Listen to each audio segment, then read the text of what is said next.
tal, amigos? Buenas tardes. Bienvenidos a este programa de salud mental en el trabajo, que como todos los miércoles transmitimos a través del fanpage de Index Ciudad Juárez y de nuestro fanpage en ADN Wellbeing. Bienvenidos, bienvenidas. El día de hoy continuaremos hablando sobre este tema complejo y pues de alguna manera difícil, que es la violencia laboral en México. Y para eso tenemos hoy a una invitada muy especial, que es colaboradora nuestra en ADN Wellbeing, es consultora, es parte de nuestra red de consultoras. Y bueno, pues quiero dar la bienvenida a Cecilia Gómez de León, que ahorita la presentaremos con más detalle. Y bueno, pues a Jorge Mérida. Jorge, buenas tardes, bienvenido a la sesión. Bienvenida, Ceci. Y bueno, pues muchas gracias. Sin más preámbulo, adelante, comencemos con esta sesión. Jorge. Hola, ¿qué tal? Buenas tardes. Muchas gracias, Humberto. Pues el día de hoy vamos a hablar de la perspectiva de género y violencia laboral. Les comentábamos que con nosotros está Cecilia Gómez de León y del Río. Muchas gracias, Cecilia, por atenderle esta invitación. Cecilia Gómez de León y del Río tiene una formación vasta y amplia, desde la sociología hasta la psicología. Ella, además de ser socióloga, tiene también especialización en terapia grupal y de familia, y es una experta también en el tema de género, además de estudios y de implementar acciones tanto a nivel en organizaciones públicas y privadas. Dentro de su experiencia está incluso también el haber participado en la elaboración y el diseño de la NMX 025, que muchos de ustedes seguramente ubican. Y pues bueno, es un exponente incansable, muy activa en el tema, naturalmente, de la perspectiva de género. Cecilia, muchísimas gracias por estar aquí. Nos sentimos muy honrados, y por favor, si consideras que algo se me está escapando de tu perfil, que pues es bastante amplio, por favor, adelante si nos quieres comentar. Gracias, Jorge. No, al contrario, te agradezco la presentación, muchísimas gracias, y para mí es un privilegio poder compartir con ustedes este espacio, y creo que es importante que podamos conversar sobre esto contigo, Humberto, con Jorge, con la audiencia de Index, y seguir profundizando en el tema, porque sé que, bueno, que esta es una serie, y ahorita estamos como en una parte en donde ya iniciaron con conceptos y con ideas fundamentales de violencia laboral, y bueno, pues ahorita lo que nos reúne es cómo mirarla también desde la perspectiva de género. Sí, sí. Para eso, pues queremos también saludar a toda la membresía de Index Juárez, de la Asociación de Maquiladoras. Es muy importante la colaboración que estamos haciendo con Index, y naturalmente queríamos también de alguna u otra forma, ¿no? Observar, ¿no? ¿Qué está pasando, ¿no? ¿Cómo se podría expresar el tema de la violencia justamente en el sector manufacturero? Pues muchas gracias, saludos a todos en Index Ciudad Juárez. Pues para ir abriendo el tema, Ceci, queremos escucharte. Platícanos un poco cómo se tiene que ir encuadrando este fenómeno de la violencia. Sí, gracias, Jorge. Sí, fíjate que esta gráfica me gusta mucho, porque podemos de una manera visual ver la intersección de cómo la violencia, que es un tema complejo, abarca diferentes ámbitos de la vida del ser humano. Es por ello porque es una intersección compleja, que es un gran desafío para todos, tanto en el ámbito público como en el privado, para poder implementar acciones y programas de prevención. ya que tiene un gran impacto en la salud de las personas y en el tejido social de las comunidades. Aquí vemos cómo nosotros nos enfocamos en la violencia de trabajo, que es en la que vamos a abordar ahora, pero vemos cómo esta se interconecta también con la violencia que se sufre en el contexto de nuestro lugar de trabajo, ¿no? Por ejemplo, en la manufactura, en Ciudad Juárez, el contexto de la violencia que se da en las calles, ¿no? De crimen, el estrés por la pandemia, cómo estresa también y cómo va generando conductas que impactan también en los centros de trabajo. La familia también es un lugar en donde se generan interacciones, muchas de ellas que pueden ser de violencia, y como la violencia que se sufre en la familia también puede llegar al lugar de trabajo. O la violencia que se sufre, por ejemplo, en espacios públicos, del traslado de la casa al trabajo, también impacta en nuestras relaciones laborales y en la manera en la que nos podamos manejar, ¿no? Entonces, por eso me gusta esto, porque con esta imagen podemos ver la complejidad a la que nos lleva el hablar de la violencia. Y que difícilmente podemos hablar como de fronteras o límites, ¿no? En estos entornos. Entiendo que, pues bueno, la violencia se podría expresar de manera diferente, pero lo que ocurre en un entorno repercute en los demás. ¿Cómo está el tema de la inseguridad, por ejemplo, Cecilia? Fíjate, por ejemplo, en ese tema de la inseguridad vemos cómo en esta encuesta de victimización y percepción nos muestra de manera muy clara la percepción que tienen las personas en cuanto a sentirse inseguros en el ámbito, por ejemplo, del transporte público, que es altísimo. Aquí vemos cómo, por ejemplo, 75.1 de las mujeres encuestadas expresaron sentirse muy inseguras en el transporte público. En las calles, el 74.7%, que si se fijan en contraste con el de los hombres, es mayor. También las mujeres se sienten muy inseguras. En otros espacios públicos, como por ejemplo los parques, pues también 65% las mujeres, en contraste con 52% de los hombres.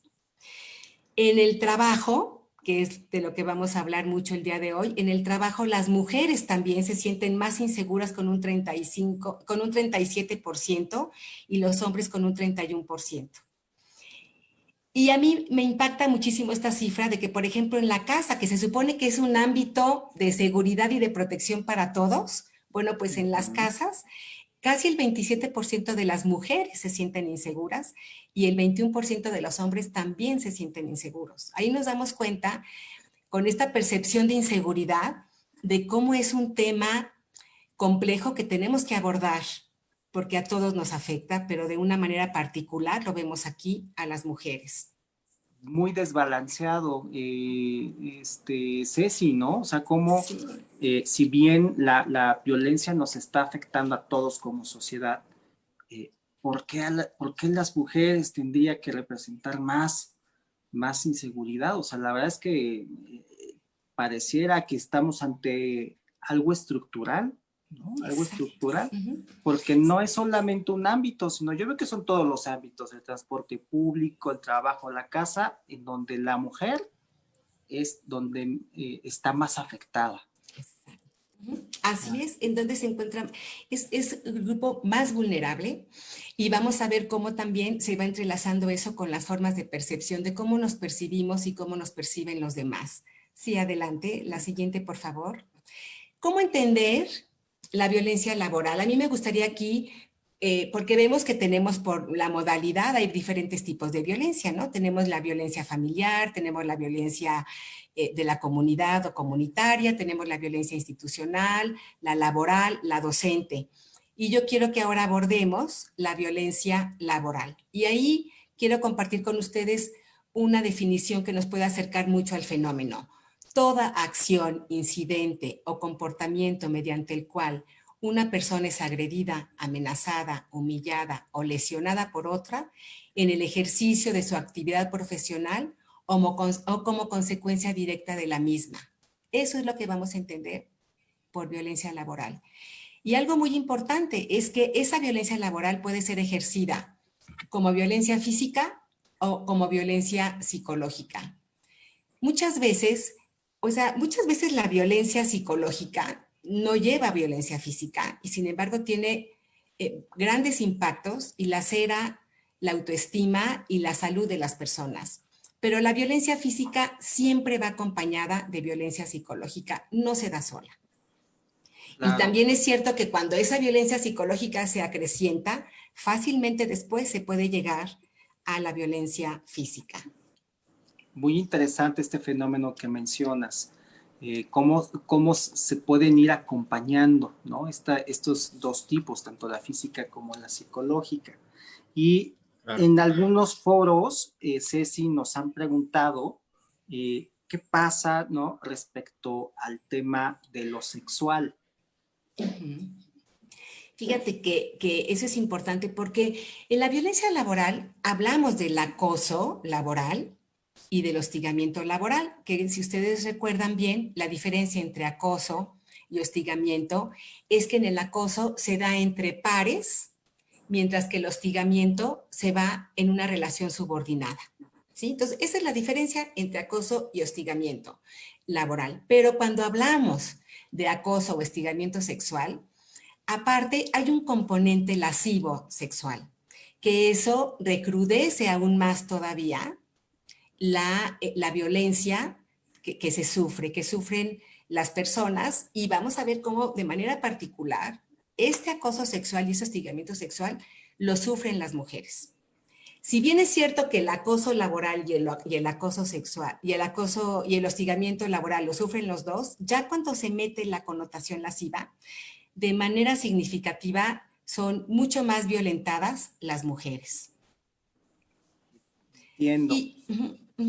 Y bueno, me imagino que la audiencia sabe a veces cuáles son los ejemplos, ¿no? Porque fíjense, esto es importante. A veces necesitamos tener como conductas específicas. Bueno, ¿cuál es la diferencia entre acoso y hostigamiento sexual, ¿no? Y bueno, pues aquí vemos cómo, aunque en las dos se ejerce muchísimo poder, por ejemplo, en el acoso y el hostigamiento sexual, se realizan señales sexuales, por ejemplo, con las manos o con el cuerpo, se puede espiar a las personas cuando se cambian de ropa o cuando están en el baño, ¿no? O se obliga a realizar actividades laborales poco competentes, pero como venganza porque no aceptaron, ¿no? Tener relaciones sexuales. O luego, por ejemplo, hoy en día con la tecnología se recrudece mucha la violencia a través de la tecnología, porque muchas veces en mensajes de WhatsApp o por redes se mandan fotos sugerentes o frases agresivas que realmente intimidan muchísimo a las mujeres de manera particular, ¿no? Entonces, este componente lascivo es el que diferencia lo que sería el acoso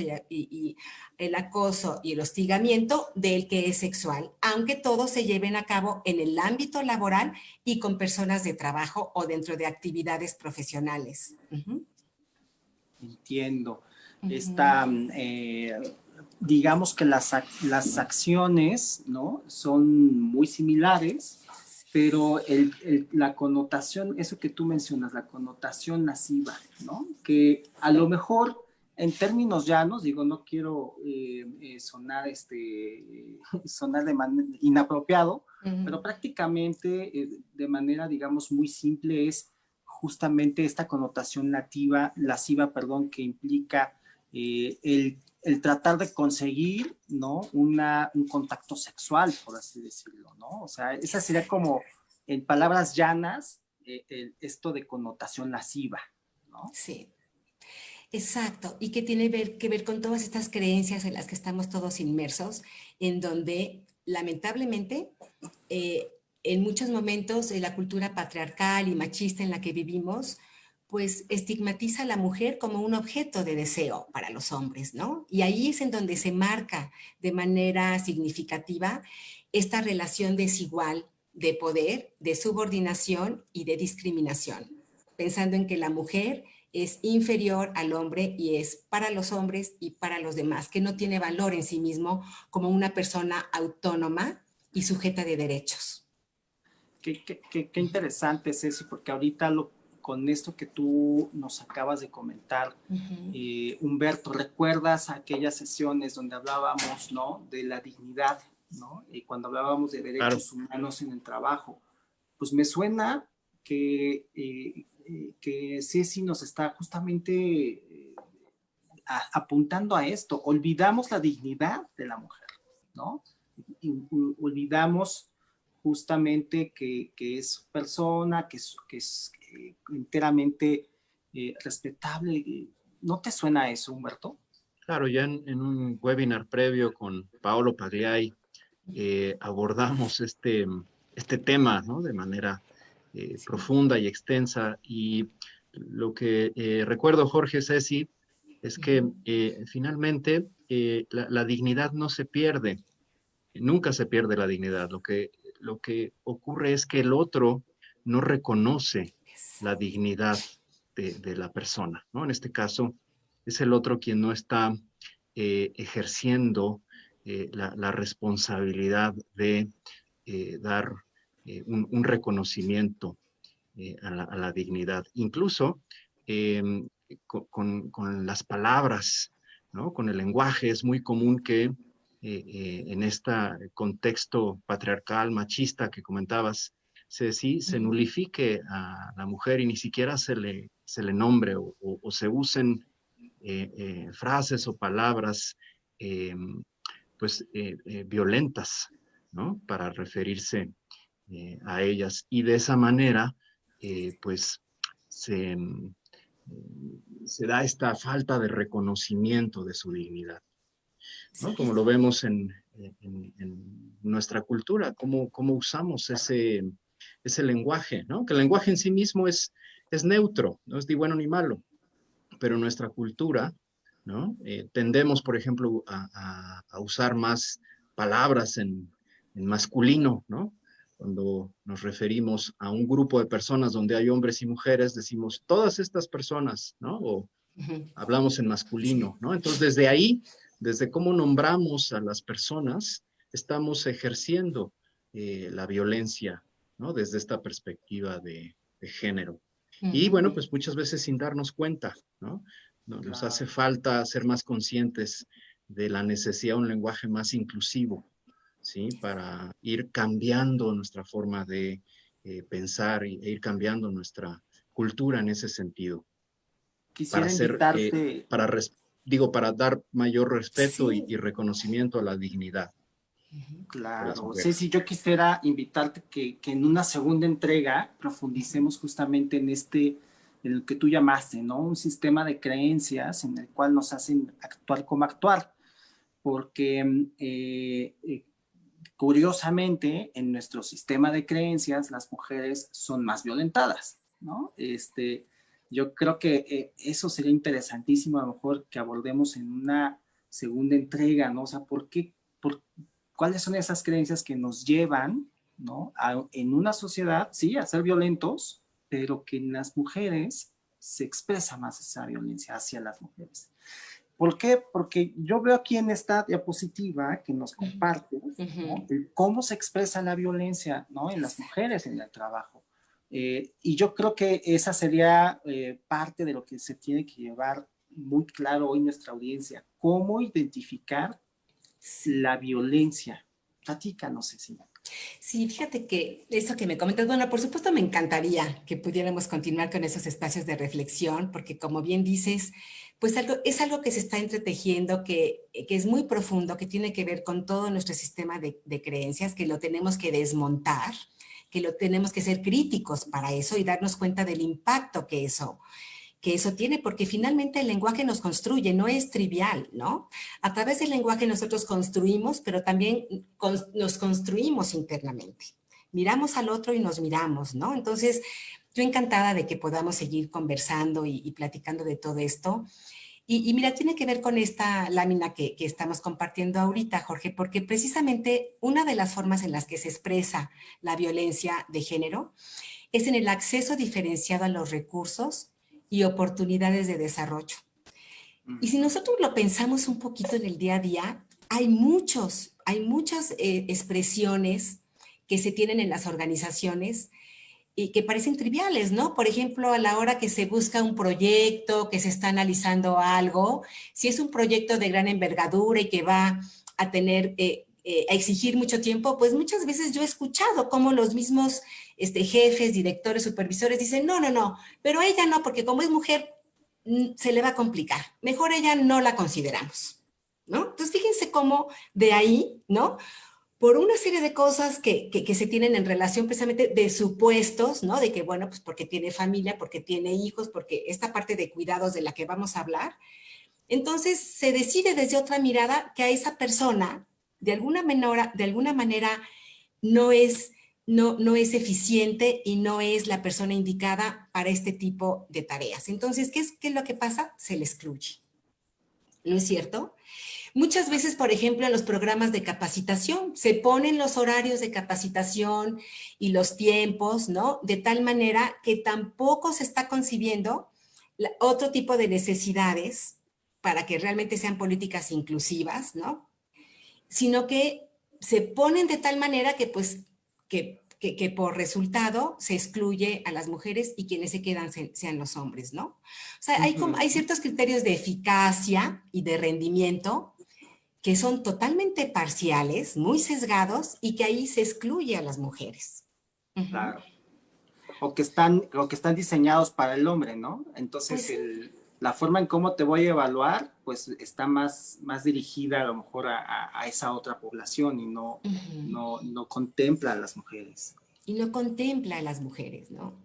Fíjense, por ejemplo, lineamientos, medidas y normas en las cuales no se consideran lo que decíamos ahorita, ¿no? Trabajo, tú mencionabas hace rato, y eso me dio mucho gusto que mencionaras las normas, ¿no? La norma 035 y la norma 025. La norma 025 habla precisamente de la no discriminación y de la conciliación laboral desde la perspectiva de género. Y lo que busca es eso, invitar a que en los centros de trabajo se busque esta conciliación, se busque esta mirada en donde efectivamente, no únicamente de forma implícita, sino que explícitamente las organizaciones puedan retener y desarrollar el talento de toda la población, tanto hombres como de mujeres, ¿no? Entonces, ese es un desafío, pero tiene que ver con esta mirada de inclusión y de igualdad de género. Claro. Y fíjense aquí, por ejemplo, no caso omiso a las situaciones de riesgo a las cuales están expuestas las mujeres y los grupos claves. A veces también en las medidas de seguridad que toman los centros de trabajo, hay cosas tan elementales como, por ejemplo, la iluminación, por ejemplo, en las calles. Ustedes saben mejor que yo que hay a veces centros de trabajo, pues, que están muy a distancia de las grandes carreteras, de las grandes avenidas, y o muy temprano en la madrugada o en la noche tienen que pasar caminando los trabajadores para llegar a los centros de trabajo, salir de ellos. Y si nosotros conceptualizamos esta parte que decíamos hace rato de la vulnerabilidad y de la experiencia de inseguridad, especialmente de las mujeres, ¿no? Aunque también de los hombres, pero especialmente de las mujeres, desde una perspectiva de género buscamos iluminación y buscamos medidas que los protejan. Claro. Y ejemplos como estos son los ejemplos en los cuales podemos nosotros disminuir los niveles de riesgo de los trabajadores, ¿no? Pero lamentablemente se omiten protocolos, mecanismos, comités, ¿no? Comités de vigilancia, de ética, de derechos, de inclusión, que ayuden a mirar de una manera mucho más compleja y en el marco de los derechos humanos todas estas medidas que toman las organizaciones, ¿no? Entiendo. Claro, ya nos queda un poco mucho más claro, ¿no? O sea, como estos ejemplos que nos diste, ¿no? De cómo se hace o cómo se expresa la violencia de género en el trabajo. Ahí me quedan por ahí en la mente frases como, oye, si te contrato de gerente, ¿te vas a embarazar? ¿No? O si pongo, ¿no? Eso como parte para considerar si te contrato o no, o el hecho, ¿no? De que no se contemple a lo mejor como un acompañamiento en los trayectos, ¿no? Cuando tienes horarios en los cuales sales a la calle con oscuridad. Y me llamó la atención este último. Yo creo que a todos nos perjudica que no existan protocolos, comités y mecanismos, ¿no?, para proteger la dignidad y los derechos humanos. Pero dado que estamos ante un problema estructural, ¿no?, me atrevo a hipotetizar, Ceci, corrígeme, que si bien todos son afectados, podrían ser más afectadas las mujeres, ¿no? Sí. Entonces, el omitir protocolos, ¿a qué hacemos referencia? Por ejemplo, omito tener un protocolo de prevención de la violencia, omito tener un comité mixto de seguridad y higiene que tenga una actividad intensa, omito tener un mecanismo para denunciar acoso sexual, ¿no? O sea, eso es como lo que yo entiendo que nos estás compartiendo. Y dado que es un fenómeno complejo, Ceci, supongo que habrá muchos factores, ¿no? Pero ¿qué cosas se ha encontrado como factores personales que podrían estar relacionados con la ocurrencia de este fenómeno? Fíjate, Carlos, Jorge y Humberto, fíjense que algunos de los factores que yo he identificado y que seguramente ustedes también en las organizaciones cuando hemos trabajado, es que uno de ellos es desconocer sus derechos, o sea, que las personas desconozcan sus derechos. Como bien decía Humberto, ¿no? Pareciera como que es algo que tengo que pedir, que tengo que crear y no como algo que efectivamente yo como sujeto de derecho tengo que exigir, ¿no? Entonces, eso es algo que es muy importante, desconocer sus derechos, desconocer los mecanismos de denuncia, porque si bien es cierto que en muchos lugares de trabajo no existen mecanismos de denuncia, en otros lugares existen por requisito, ¿no? Porque tienen algunos requisitos, algunos cumplimientos, incluso a nivel global, pero no los difunden y tampoco los acercan a las personas. Entonces, realmente la persona, el trabajador, no tiene acceso ni conoce realmente esos mecanismos de denuncia. Y a veces lo que es peor, no tiene confianza en esos mecanismos y entonces tampoco se acerca, ¿no? Por eso es tan importante trabajar en eso, porque el mecanismo de denuncia, como tú decías, Jorge, que son los protocolos y los comités, todo lo que implica, ¿no? Montar este mecanismo, tiene que ver también con que tenga certeza para que la gente se pueda acercar a ese mecanismo y tenga confianza de que puede denunciar. No va a ser despedida por denunciar, no va a ser revictimizada, ni le va a afectar a ella, sino que se van a ejercer medidas para la persona que agredió y que cometió la violencia, ¿no? Entonces, esa parte es muy importante. La otra es esta de, lamentablemente, el tener baja autoestima tampoco nos ayuda a protegernos, ¿no? Y nos pone vulnerables, pero esa baja autoestima parece algo muy etéreo, pero en realidad empieza por nuestras relaciones en casa. Por eso hablábamos al principio de cómo se interconectan los diferentes espacios, ¿no? Porque si yo no tengo un ambiente saludable en casa, no fortalezco mi autoestima, no logro identificar la violencia para retirarme de ella o para sancionarla, ¿no? Como Y si, otro, como si hubiese una habituación, ¿no? O sea, habitualmente ese es el trato, ¿no? Que desafortunadamente estoy ya, pues ahora sí que habituada a que me den, ¿no? Entonces, como que se les dificulta identificar que eso es negativo, ¿no? sí. Fíjate que incluso desde el punto de vista psicológico se dice que una persona que está expuesta a violencia reiterada o fuerte o psicológica, pero sistemática, padece lo que le llaman el síndrome de indefensión adquirida, que es muy profundo porque lo que pasa es que esa persona ya ni siquiera registra y se da cuenta que eso está mal y que se tiene que defender. Claro, claro. Entonces, tiene que ver con esto, es esa herida, ¿no? Que deja el estar expuesto a la violencia. Y fíjate que ahorita con esto hay algo que también quisiera compartirles, porque este daño que produce la violencia es no solamente por haber sido víctima, sino también por ser testigo de ella. Uh-huh. De manera distinta, pero ser testigo de la violencia también afecta, ¿sí? O ser omiso a esa violencia que yo veo también me afecta, porque me crea Suena, culpa, y claro, es Y esto complejo. en cualquier contexto, ¿verdad, Ceci? Ya sea En cualquiera, laboral, social, sí. familiar, en cualquier contexto, ser testigo de violencia o exponerte a la violencia te impacta, te afecta, incluso en el escolar, ¿no?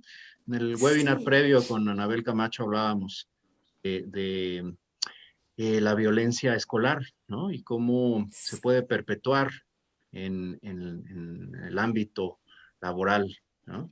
Entonces, definitivamente los niños que se exponen a violencia escolar o en otros contextos van a desarrollar algún tipo de afectación en su salud mental.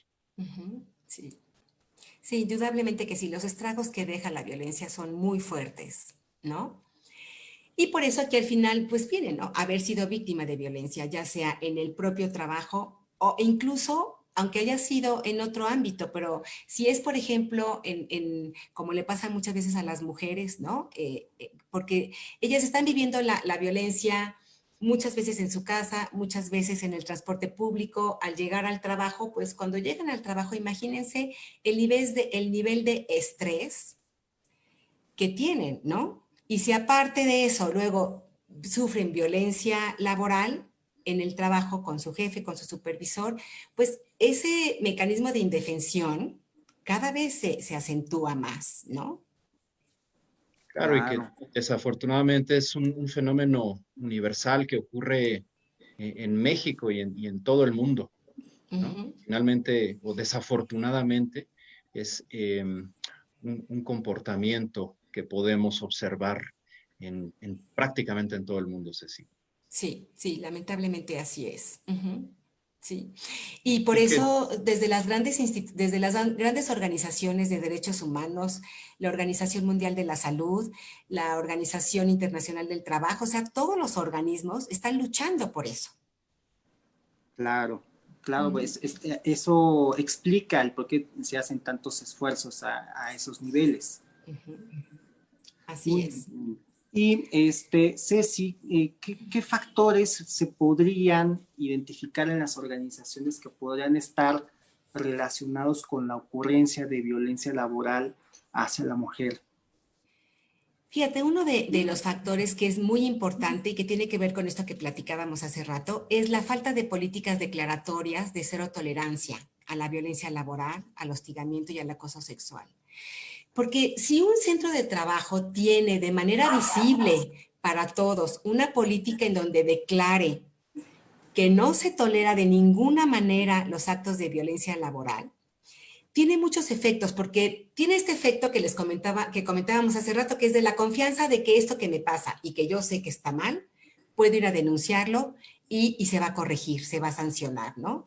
Pero también tiene otro efecto interesante en términos de cambio cultural, porque si yo estoy comunicando que esas conductas están sancionadas, no son aceptables, de esa manera yo estoy mandando un mensaje claro en términos de creencias, de valores que van también internalizando a las personas.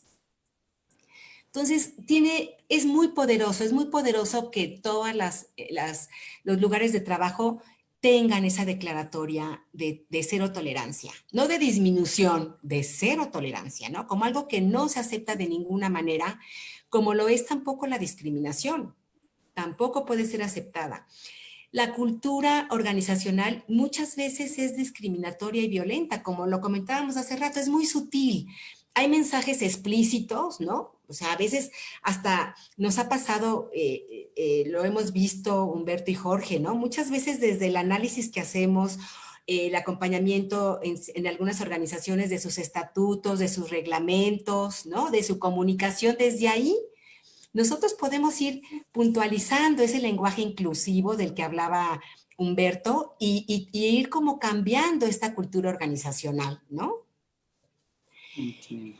Y, por ejemplo, esta parte de la estructura claro, organizacional y que perdón, reproduce, Ceci, sí, retomando esto que decías, que me parece muy relevante y que me remite a diversas experiencias que hemos tenido colaborando con algunas empresas, sobre todo cuando nos metemos a diseñar los protocolos y los mecanismos para la prevención y el manejo de este tipo de comportamientos o conductas de violencia, ¿no? Ujú. Es ahí donde podemos colaborar con las organizaciones para ayudarles a diseñar estrategias de prevención y control para este Sí. tema. Gracias, Ceci. No, al contrario. Oye, y ahorita que lo comentas, bueno, nos ha pasado que cuando llegamos a una organización que no tenía, ¿no? Que no tenía esos protocolos, por ejemplo, de cero tolerancia, a la hora que empezamos a trabajar, ellos ahí se dan cuenta de que sí existen estas conductas, pero que muchas personas, por no estar el mecanismo, no se atrevían a hablar de eso y no se atrevían a denunciar. Coincido completamente contigo bueno, Ceci, afortunadamente hemos tenido la fortuna de colaborar contigo y atendiendo a algunas de estas empresas. Y tienes toda la razón, o sea, recuerdo dos casos, ¿no? Para diferenciar. Aquella empresa en la que ya había toda una declaratoria y una política, en donde abordar el fenómeno fue a lo mejor un poco más rápido, ¿no? Y en la otra organización en la que no había una política, pues se tenía que incluso abordar lo básico, ¿no? Desde las definiciones, desde, ¿no? Y vemos esas caritas de, híjole, ¿a poco eso es? ¿No? Sí, Entonces, esto es importante, Ceci, porque naturalmente, pues no es fácil de una u otra forma, pues caer en cuenta que no sabías que estaba pasando en tu organización. Y que yo creo que es un buen primer paso y no tendríamos, no tendría que generar como, pues como molestia o no nos tendría que escandalizar. Es decir, tendríamos que, este es digamos, un tema que por eso recomendamos mucho acercarse con los especialistas, porque se tiene que ir abordando, ¿no? De manera tan cuidadosa, ¿ok? Para que se genere un efecto, nos caiga el 20, por así decirlo, de que está ocurriendo en nuestras organizaciones, está ocurriendo, pero sin que caigamos en una especie como de angustia que nos evite acercarnos al fenómeno y que a lo mejor si nos dejamos llevar por la angustia, a lo mejor lo que va a hacer es que mejor no lo volteemos a ver y mejor neguemos el problema, ¿no? Qué importante esto que dices, Jorge, porque quizá algunos de los amigos que nos están escuchando se encuentran en el proceso de implementación de la norma 035 y como ya habrán leído y visto, pues el tema de la prevención y el control y el manejo de la violencia laboral, pues es uno de los elementos fundamentales de esta normatividad. Entonces, es un fenómeno sobre el cual nos tenemos que sensibilizar y hacer conscientes. Primero, y hacer conscientes a nuestros colaboradores e ir modificando nuestro sistema de creencias alrededor del tema para poder entonces abordarlo e ir modificando nuestra cultura organizacional, justo para poder llegar a una declaratoria como de cero tolerancia, ¿no? Y no solo declararla y manifestarla en un documento, sino vivirla, encarnarla, ¿no? Claro, Entonces, qué peligroso sería, Ceci, Humberto, hacer una declaratoria de cero violencia sin comprender cómo es la violencia, ¿no? Y qué peligroso sería hacer una declaratoria de violencia sin tener, digamos, la sensibilidad para acercarnos y tratar de observar al interior de nuestras organizaciones. Entonces, eh, es muy importante esta diapositiva que nos comparte, Ceci, de los factores organizacionales. Sí, sí, y eso que comentas, bueno, hemos tenido experiencias muy valiosas, ¿no? Y de una gran riqueza, porque nos han dado la confianza a las empresas para que podamos entrar en este tema a veces sensible y que, como dicen, genera a veces temor, a veces miedo, pero en realidad muchos de estos comportamientos están. Lo importante es atrevernos a verlos y cómo indudablemente las medidas de prevención, el hacer medidas de prevención nos ayuda muchísimo, relaja a las personas, a los grupos. Son medidas que fortalecen a la persona, pero también crean ambientes laborales mucho más sanos y más saludables, y eso tiene grandes beneficios también para los centros de trabajo, ¿no? Así es, así es. Ahora, Ceci, ¿por qué las mujeres están en un alto riesgo de sufrir comportamientos violentos en un lugar de trabajo? ¿Qué pasa? Sí, fíjate que eso está cada vez más documentado, ¿eh? Cada vez más documentado, y sí es impresionante porque si nosotros logramos mirar esto, estoy segura que podemos tomar medidas específicas tanto de selección como de procesamiento de materiales y de lugares de trabajo como de vigilancia para proteger a las mujeres. Si ustedes se dan cuenta, muchos de los trabajos que ejercen las mujeres, que a veces son de niveles más bajos, ¿no? Porque desgraciadamente en esto que estamos hablando de la feminización de las actividades y de la jerarquización del trabajo, pues normalmente hay mucho, los hombres son los que ocupan los lugares de mayor dirección, y las mujeres son los que ocupan, en términos generales, los puestos más bajos, ¿no? Y muchas veces estos puestos son los que están dirigidos al público y ahí están expuestos y no hay las medidas para ello. A veces son ambientes muy solitarios porque están en bodegas, en bibliotecas, ¿no? En lugares que están muy lejos, que a lo mejor están solas trabajando o con una o dos personas, ¿no? Por ejemplo, las profesoras, hay más profesoras que profesores, y las profesoras muchas veces están en escuelas también muy solitarias, muy lejanas, con muy poca seguridad, y están muy expuestas también, ¿no? Las trabajadoras sociales. Hoy, por ejemplo, con la pandemia, ustedes lo han visto en las noticias, pero con la pandemia, unos de los grupos que están como al frente de las situaciones de mayor estrés y de mayor preocupación, pues son las trabajadoras de salud. Y en esos trabajadores de salud en los hospitales, pues las mujeres en su mayoría son las que ejercen los puestos como por ejemplo de limpieza y de afanadoras, ¿no? En los hospitales, de arreglo de los medicamentos en las bodegas, de limpieza, de mantenimiento o de enfermería, ¿no? Y están muy expuestos también al estrés de los enfermos, ¿no? En las tiendas. Entonces, sí, realmente las mujeres están, por su tipo de trabajo, están muy expuestas, además de que son empleos de mayor precariedad y menos pagados, ¿no? Entiendo.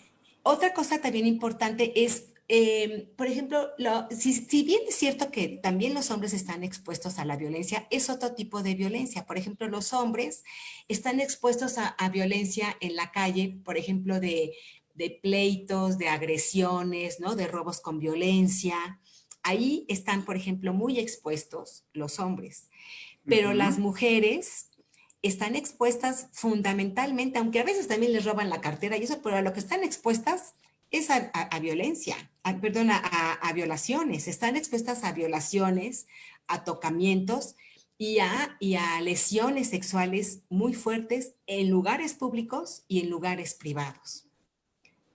No necesitan, muchos de la violencia sexual sí se lleva a cabo en lo oscurito, solas, en los extremos de los horarios, o muy temprano o muy tarde o en la madrugada, cuando ya se fue la gente. Sí es cierto, muchas veces el acoso y el hostigamiento sexual ahí se lleva a cabo, pero lamentablemente también en los transportes públicos, con gente presente, pero que por el grado de violencia no se meten y no protegen a la mujer. Qué barbaridad. Entonces sí, son tragedias muy fuertes las que se viven en muchos momentos en nuestra sociedad con este tema, ¿no? Y aquí se expresa esta cuestión de qué es lo que cree el violentador o la violentadora, que es la mujer, ¿no? Quien podría estar en alto riesgo en estos escenarios en específico, ¿no? O sea, cuando está sola, cuando no hay mucha gente, o que no me involucro si soy siendo testigo de esa violencia. O sea, ese webinario, Ceci, de las creencias va a estar súper interesante, Sí. me apasiona bastante. Pero hablando un poquito de la prevalencia en general de la violencia en el ámbito laboral, estos son, ¿cómo está más o menos son los datos en el país? Fíjate, estos datos estadísticos, Jorge, son de México en el 2014 y también de alguna manera pues refuerzan todo esto de lo que estamos hablando, porque fíjense, por ejemplo, las mujeres en las barras de arriba, el 32% de las mujeres tienen violencia por burlas, apodos hirientes, rumores, mentiras, exclusiones, esta parte que decíamos, ¿no? Exclusiones que, si se fijan, puede ser violencia psicológica, pero no por ella Okay, deja de ser fuerte. Uh-huh. claro. Y como excluye, como excluye de los lugares de trabajo, excluye de oportunidades y excluye de desarrollo, ¿no? Hay, por ejemplo, en algunos trabajos que se han hecho, por ejemplo, con entrevistas de caso con mujeres, hay narraciones realmente muy tristes, ¿no? Muy lamentables y dolorosas de mujeres que tienen que dejar su trabajo, el trabajo que es la fuente de su manutención para sus hijos y para su familia, porque cuando llegan al trabajo son agredidas por el vigilante, son agredidas por el policía, son agredidas por su supervisor. Y entonces después llega un momento en que tienen que dejar el trabajo porque ya no están dispuestas a seguir con esas agresiones, ¿no? Claro. Pero es muy lamentable. Por ejemplo, también daños a objetos personales, ¿no? O sea, porque muchas formas de daño, por ejemplo, por violencia laboral, pues es así, es como quitándole sus cosas, quitándole la computadora o su material de trabajo para que no lo puedan ejercer. O los encuentros sexuales no deseados, porque Uh-huh. también ahí, ¿no? O sea, cómo eh, en este acoso y en ese hostigamiento sexual, a veces las mujeres sienten que tienen que aceptar una relación sexual porque de otra manera perderían el trabajo o perderían la promoción o perderían el incorporarse a un equipo de trabajo. Entiendo. Uh-huh. Entiendo, ¿no? Pues justamente estoy pensando, por ejemplo, ¿no? En a lo mejor una mujer que es madre, que a lo mejor no tiene una pareja actualmente, ¿no? ¿Cómo puede ir, cómo pueden ir incluso como escalando, ¿no? Como este tipo de forma de perpetración de la Uh-huh. violencia y cómo empieza como con cositas muy digamos, sutiles como psicológicas, hasta ya circunstancias más graves, ¿no? Como si fuese como un proceso o como un caminito, ¿no? De cómo se expresa la violencia, Ceci.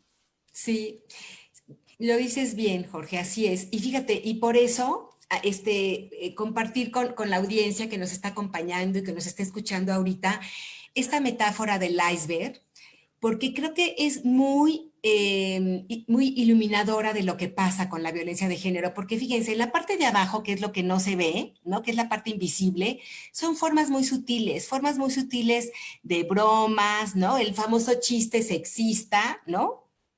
Los Uh-huh. coqueteos, como la anulación de la persona y que, bueno, pues se va dando, ¿no? Y se va aceptando entre risa y bromas, pero eso va minando y se va quedando en el imaginario y en la comunicación de los grupos, pero esos tienen una escalada y después se incrementa la humillación, la desvalorización de la persona, ¿no? Se le ignora o se le chantajea emocionalmente, ¿no? Se desprecia, se le culpabiliza por cuestiones que no son reales. Ahí se va incrementando la violencia hasta que después, si no se para, y cuando digo si no se para, es precisamente si no hay controles institucionales, sociales, personales, ¿no? Colectivos, si no se para, entonces es cuando llega a las formas de violencia que son muy lamentables, ¿no? Como es el asesinato, como es la violación, como es la agresión física, y en su extremo más alto, por ejemplo, de violencia contra las mujeres, es el feminicidio. Que el Uh-huh. feminicidio no es cualquier tipo de violencia, es una violencia específica, exacerbada hacia las mujeres por el hecho de ser mujer. Y entonces la agresión con la que se hace, con la que se mata a las mujeres, es de una manera realmente impresionante. Pero es ese tipo de asesinato que es violencia exacerbada contra las mujeres. Y lamentablemente el feminicidio, pues se da en todos los ámbitos, ¿no? Claro. Particularmente a nivel personal, porque son personas muy cercanas, que puede ser la pareja, algún familiar, ¿no? O a veces es en el trabajo, por un supervisor, un jefe, que ejerce ese tipo de violencia exacerbada contra las mujeres por el hecho de ser mujeres. Veo una oportunidad enorme, Ceci, porque en este diagrama, ¿no? ¿Cómo podemos visibilizar lo invisible de este iceberg, ¿no? Y entonces yo creo que es allí en donde a lo mejor tendríamos que centrarnos, no porque no pueda ocurrir esas formas tan violentas, tan agresivas, ¿no? De las visibles, pero yo creo que hace mucha falta que empecemos a entender cuáles son esas formas invisibles. Sí. ¿Cómo está el tema de la violencia en la mujer, en el trabajo, en el país en general? ¿Qué se sabe del ámbito laboral, Ceci? Mira, esta encuesta a mí me gusta mucho, se llama la ENDIRE, la Encuesta Nacional de Dinámica de los Hogares, y muestra precisamente cómo se da la violencia en los diferentes ámbitos, la violencia particularmente de las mujeres de 15 años y más en los diferentes ámbitos. Y aquí tenemos como en el ámbito laboral, fíjate, esto es en 2016, lamentablemente esto se ha incrementado, pero la violencia laboral, el 26.6 de las mujeres que trabajan o que trabajaron alguna vez ha experimentado algún tipo de violencia, principalmente de tipo sexual y por razones de género o por razones de embarazo, que también es eso. Finalmente el embarazo pues es un atributo de las mujeres, ¿no es cierto? Entonces, Claro. ¿cómo se violenta a la mujer? Por esas razones, por ser mujer. Exacto. Uh-huh. Y lamentablemente, por ejemplo, aquí tenemos otro cuadrito donde podemos ver esto que comentabas, Jorge, ¿no? Como de cuáles son esas acciones que parecen, que socialmente son aceptadas, lamentablemente muchas de ellas son aceptadas socialmente, pero que por eso tenemos que nombrarlas y sancionarlas para que nos demos cuenta de que eso no es normal y que no podemos ser permisivos a eso, ¿no? Son los piropos ofensivos, no es cualquier piropo. Y yo creo que eso, vamos, hay muchos ejemplos de piropos que no son violencia, pero sí hay también muchos otros, sobre todo lamentablemente en la cultura mexicana, de piropos que son muy ofensivos, ¿no? Entonces, es el piropo ofensivo el que causa la violencia, pero el porcentaje es un 70 y tantos por ciento de mujeres las que sufren este tipo de agresión, ¿no? La discriminación o agresiones emocionales, que es esta violencia de la que hablábamos, violencia psicológica, y el ofrecimiento, de beneficios a cambio de relaciones sexuales, ese es fuertísimo, ese es muy alto. Y aparte, salen las encuestas, pero pues sale en muchos estudios, ¿no? De caso de las mujeres, de cómo en muchos momentos se negaron a aceptar una relación sexual y que eso les costó mucho a nivel laboral para progresar, para subir de puesto o para participar en los proyectos que a ellas les interesaban profesionalmente, ¿no? Claro. Insinuaciones sexuales, ¿no? Por ejemplo, en redes, lamentablemente también en las escuelas, no es el tema ahorita, pero bueno, aquí me supongo que me escuchan muchos padres de familia y en las escuelas también hay mucha agresión sexual contra las mujeres, agresión de género, a través de los teléfonos celulares y las redes, ¿no? Entonces, ¿cómo tenemos que romper con eso en todos los ámbitos? Ceci, yo intuyo que hay muchas consecuencias y yo te propongo que el tema de las consecuencias, porque no nos va a alcanzar el tiempo, lo abordemos en la siguiente entrega. Pero fíjate que yo tengo curiosidad, ¿qué está pasando ahorita, no? Ahorita en pues en el tema ¿no?, que estamos viviendo ahorita, porque muchas personas, sobre todo en el ámbito laboral, ¿no?, se vieron modificadas las condiciones. ¿Qué ha pasado con las mujeres? Y fíjate que qué bueno que tocas ese tema y qué bueno que podemos estos minutitos abordarlo, porque yo creo que es importante. Todos estamos sufriendo esta situación inédita de la pandemia, ¿no es cierto? Todos la sufrimos. El impacto que tiene es muy, muy amplio para todos, pero de manera particular hay estudios muy interesantes de cómo ha afectado a las mujeres. Y las ha afectado porque, como todos sabemos, es una triple dimensión, ¿no? Sanitaria, social y económica. Pero también todos sabemos que el confinamiento y el aislamiento ha hecho que muchas actividades que se llevaban a cabo en el ámbito público pasaron al ámbito privado, ¿sí? A la familia, a la casa, específicamente en los hogares. Y en los hogares es en donde hay una mayor carga de trabajo de las mujeres. El trabajo doméstico, todos lo sabemos, ¿no? Hay encuestas, la encuesta de uso del tiempo, que maneja muy bien cuántas son las horas que las mujeres dedican al trabajo en casa y cuántas son las horas que los hombres le dedican. Y ya habrá otra oportunidad de que hablemos de eso, pero es significativa la diferencia, ¿no? O sea, sí son las mujeres las que llevan la mayor carga del trabajo doméstico en la casa, son las mujeres las que llevan la mayor carga del cuidado y de la educación de los hijos. Imagínense ahora, por ejemplo, bueno, porque es una medida, ¿no? Y no nos queda de otra, pero ahora que, por ejemplo, la escuela se hace en casa. O Claro. sea, la carga de trabajo es muy importante, porque entonces la mamá, ¿no? Por poner el ejemplo, la mamá, la abuelita, ¿no? Quienes se encargan de esta tarea en casa, o por ejemplo, si son hogares monoparentales, si el papá es el que se hace cargo también de la casa, ¿no?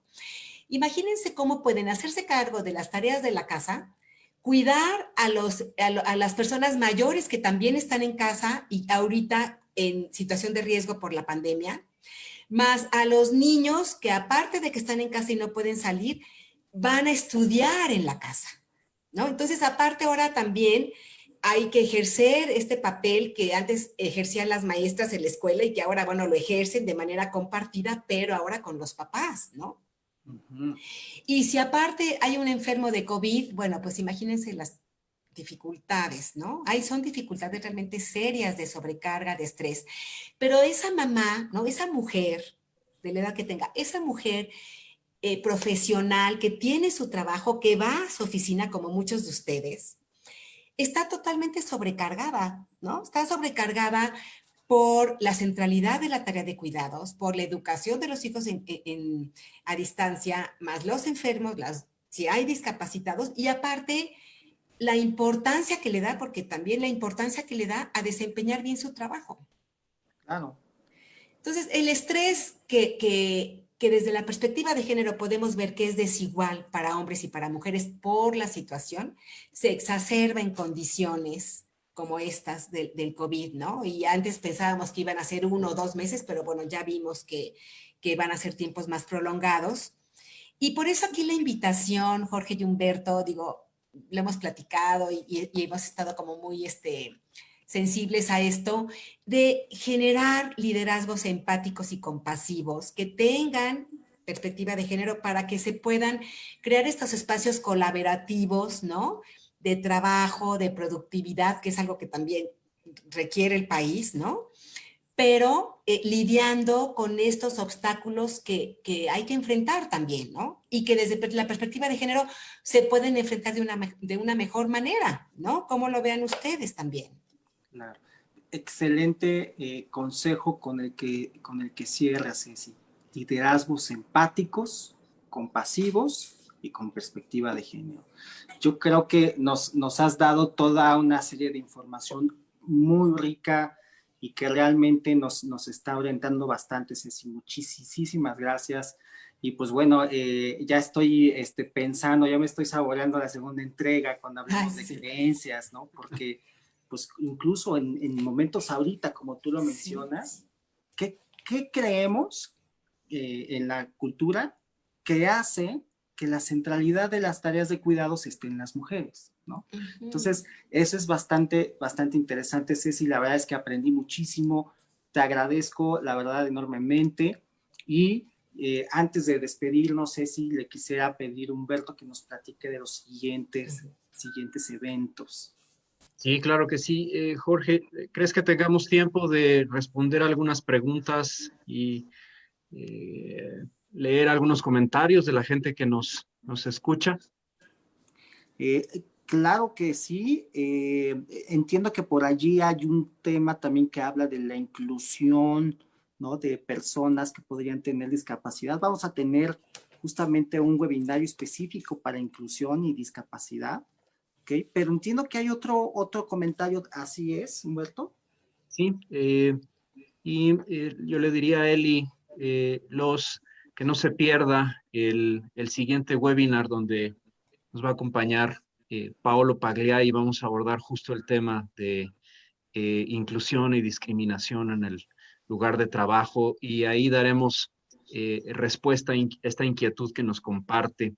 Y Jimena nos dice que son formas que se viven en todos los ámbitos. Es muy cierto, Jimena. Desafortunadamente la violencia es un fenómeno universal y que, como bien dices, ocurre a todos los niveles. Y desafortunadamente, Jimena, como nos compartes, se ha normalizado en nuestra cultura el comportamiento violento, ¿no? Y muchas veces se ha invisibilizado, no lo vemos, no somos conscientes de estas conductas, desafortunadamente. Bueno, pues Cecilia, como siempre, un placer conversar contigo, compartir ideas y te agradecemos profundamente que compartas con nuestra audiencia tan generosamente todo tu conocimiento y tu experiencia siendo una experta en este tema. Muchas gracias, Ceci. Al Y bueno, contrario. amigos, Ceci. Sí, no, al contrario, muchas gracias a todos los que nos acompañaron, a Jorge y Humberto, bueno, pues a los dos también muchísimas gracias por este espacio y por todo lo que hemos compartido juntos y pues gracias a todos, nos vemos pronto. Gracias, Ceci. Y Gracias. bueno, amigos de Index Juárez, no se pierdan el próximo webinar. Es un webinar cerrado que tendremos este sábado a las 5 de la tarde, uso horario Ciudad Juárez, con el doctor Paolo Pagliai, que ya estuvo con nosotros también en un webinar previo, y donde abordaremos algunas estrategias sobre la prevención de la violencia laboral desde la perspectiva de los derechos humanos y la construcción de paz dentro de las organizaciones. Entonces, quien quiera acompañarnos, estamos compartiendo en este momento en el chat de Facebook la liga del formulario para que nos regalen sus datos, sobre todo su correo electrónico, para que podamos enviarles la liga de Zoom para que nos acompañen este sábado a las 5 de la tarde con Paolo Pagliai para hablar de estrategias de prevención de la violencia laboral que pueden ayudarles a dar cumplimiento a lo que se establece en la norma 035. Y bueno, pues en 8 días nos acompañará justo Paolo Pagliai para hablar del tema de discapacidad, discriminación e inclusión laboral el próximo 2 de septiembre. Y en 15 días, el 9 de septiembre, estaremos abordando el tema de las salas de lactancia en los lugares de trabajo como una medida para favorecer los entornos organizacionales, para optimizarlos y para crear un ambiente laboral óptimo y satisfactorio. También les platicamos que estamos iniciando el día de hoy en colaboración con Index Juárez este curso en línea denominado Análisis e Implementación de la Norma 035. Si están interesados, aún pueden inscribirse. Anímense, busquen a Lorena Iglesias en su correo electrónico, que es lorena.iglesias@indexjuarez.org, o llámenle al teléfono 656 629-2001. Aprovechen, las inscripciones siguen abiertas, aún pueden sumarse a esta generación si están interesados en evitar cometer los errores más comunes en la implementación de la norma. Hemos estado en diversos foros y hemos escuchado muchas inquietudes respecto de cómo implementar la norma. Esta es una oportunidad, amigos, amigas, para que aprendan cómo hacerlo de manera exitosa y sobre todo evitando cometer errores que muchas empresas desafortunadamente están llevando a cabo. También estamos ofertando este curso en el que vinculamos el Tratado de Libre Comercio de Norteamérica con la gestión psicosocial, es decir, con la norma 035, que es una de las aplicaciones de la gestión psicosocial enfocado a la industria maquiladora. Y bueno, pues aquí les compartimos nuestro medio de contacto. Pueden encontrarnos en nuestro sitio web, que es adnwellbeing.com, o en LinkedIn, en Advisory Network for Wellbeing. También pueden buscarnos en Facebook, en YouTube y en Twitter como ADN Wellbeing, así como en Instagram. Y bueno, pues ya con eso terminamos y agradecemos profundamente la atención y el tiempo que dedicaron a este webinar el día de hoy. Jorge, Ceci, muchas gracias. Index, al contrario. muchas gracias. Gracias. Que tengan buena tarde. Estuvo padrísimo. Muchas gracias a todos.